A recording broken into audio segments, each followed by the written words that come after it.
మనకి రోగాలు అనేవి శరీరంలో కనపడుతూ ఉంటాయి. టెస్ట్ల ద్వారా కానీ స్కానింగ్ల ద్వారా తెలుస్తుంటాయి.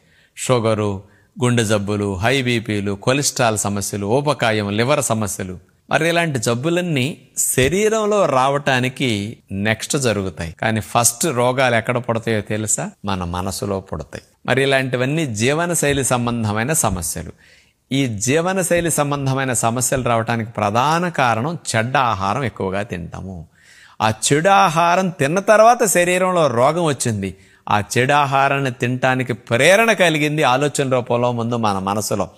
అందుకని చెడ్డ ఆహారం తినాలనే ఆలోచన మనలో ఎప్పుడైతే పుట్టిందో ఆ రోగం మనలో అప్పుడు పుట్టినట్లే. అందుకని శరీరంలో రోగాలు అనేవి తర్వాత పుడతాయి, మనసులో రోగం ముందు పుడుతుంది. అందుకని శరీరానికి వైద్యం చేయటం కంటే ఈ మనసుకు వైద్యం చేయండి. పర్మనెంట్ సొల్యూషన్ జీవనశైలి రోగాలన్నిటికీ మీ చేతుల్లో ఉంది.